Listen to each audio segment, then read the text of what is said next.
Bonjour. Alors vous le voyez, pour une fois je suis dehors et je suis vraiment ravie d'y être. Je suis dans un endroit que j'adore, avec un super paysage derrière moi, autour de moi.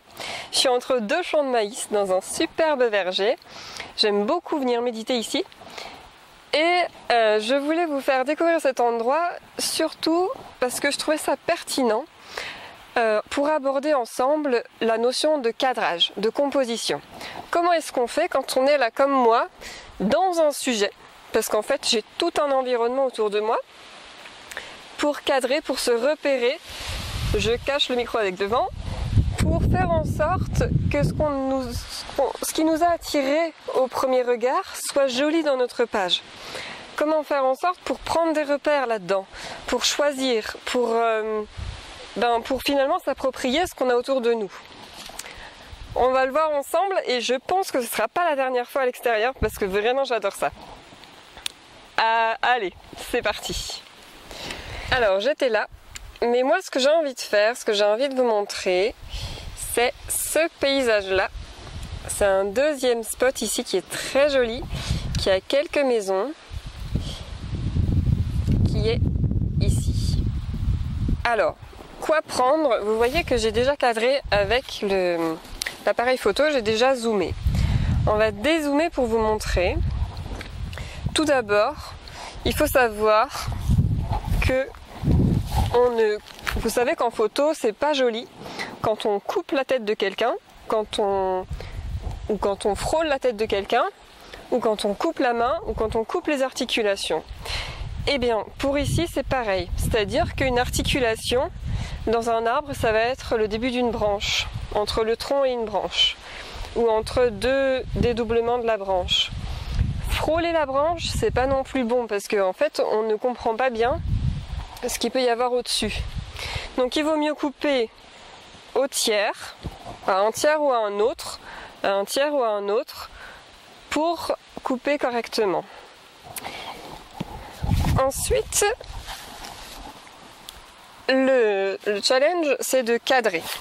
Donc on sait où couper, on sait qu'on va pas couper par exemple à ce niveau-là, ce serait dommage puisque là ça va frôler le tronc et puis en plus on a une articulation ici. Donc on va plutôt couper par ici, on va prendre le tronc, là il n'y a pas de dégâts faits. On va couper en haut de la branche pour pas qu'on soit sur la branche. Et de l'autre côté, soit on coupe ici, soit on coupe ici. Et puis là, on va mettre un bout de gazon, enfin de gazon, je m'entends, de verger en bas.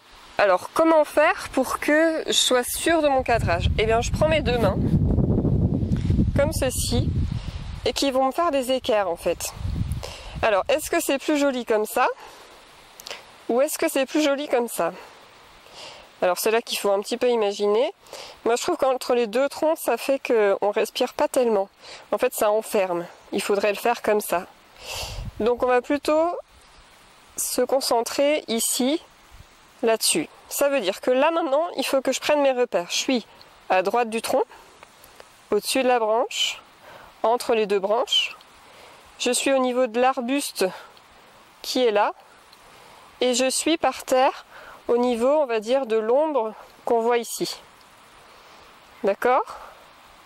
Là, j'ai pris mes repères. J'en profite pour mesurer un petit peu. En fait, c'est un espèce de carré allongé. J'ai quoi? Je vais avoir un cadre de 3 par 4, je pense.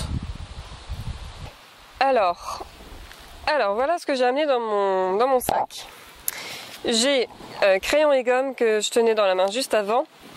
J'ai pris ma boîte de crayons et puis mon carnet de croquis de base. Et ne pas oublier une bouteille d'eau, je pars jamais sans. On a donc dit un cadre de 1 pour 1, un petit peu plus que 1 dans la longueur, donc je vais faire un cadre de 3 par 4. C'est ce qui me semble le plus justifié. Donc 3 en hauteur et 4 en largeur. On trace le cadre en entier, ça nous fait la place de notre paysage. Et tout de suite, on va rajouter l'arbre de droite qui nous faisait notre repère droit, la branche qui nous faisait notre repère haut. On a aussi sur la gauche l'arbre repère de gauche. Et je vais tracer aussi tout de suite la différence entre ciel et terre. On a la ligne bleue des Vosges qui est à peu près à la moitié, qui est importante à tracer. Et puis bien sûr, le repère du bas, qui est cette ligne brune, un petit peu plus foncée avec des brindilles qu'on voit. Ensuite, je précise un petit peu. J'ai l'arbre, derrière mon arbre, j'ai un autre arbre qui a plein de feuilles. Donc là, je dessine une espèce d'ovale. Et je vais préciser les différents plans que j'ai entre la ligne des Vosges et mes brindilles. Donc là, je trace le bois, les petites maisons. Grossièrement, j'en trace 2 ou 3.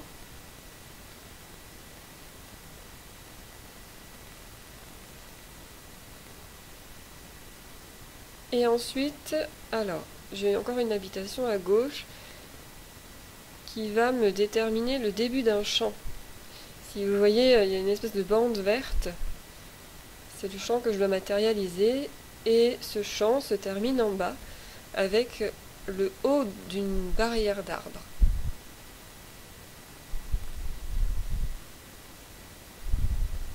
Voilà. Donc, j'ai bien le bois derrière, qui va se mélanger ensuite à droite avec différentes maisons. J'ai le champ. Je vais préciser tout de suite mes petites maisons. Grossièrement, il faut vraiment, en fait, là je reprends des repères tout en précisant. J'ajoute des repères. Et cette ligne d'arbre, il me manque le bas de cette ligne d'arbre. Donc, je vais faire en sorte que cette ligne qui est pour l'instant un peu sinueuse ressemble à des arbres. Je trace cette hauteur, je fais les arbres touffus. Et devant, j'ai des brindilles dont je vois les feuilles. Là, on a vraiment un effet de zoom. Ensuite, c'est à vous de savoir si vous voulez marquer plutôt au milieu ou si vous voulez plutôt marquer le premier plan. C'est-à-dire préciser plutôt le premier plan ou préciser plutôt le centre de votre dessin. Pour cela, ensuite, c'est juste de la subdivision, de la prise de repère, de la précision, selon ce qui vous aura marqué le plus et ou ce que vous voulez le plus retranscrire. Alors voilà le résultat, je m'enlève pour que je sois sûre que vous voyez le dessin. J'ai pas mes repères de d'habitude. Donc vous voyez que j'ai plutôt ombré l'arbre vivant plutôt que mort et que j'ai précisé le village. En fait, c'était important pour moi d'avoir quelque chose qui puisse permettre au regard du spectateur de rentrer progressivement dans le dessin et pas d'avoir quelque chose avec plein de détails qui fait quelque chose de très frontal. C'est important, si vous voulez avoir de la profondeur, de laisser des vides, de laisser des zones plus claires, plus blanches, moins précises, pour que le contraste soit d'autant plus marquant. Sur ce, j'espère que cette vidéo vous a aidé. Si c'est le cas, n'hésitez surtout pas à mettre un j'aime, à partager, à commenter, c'est important.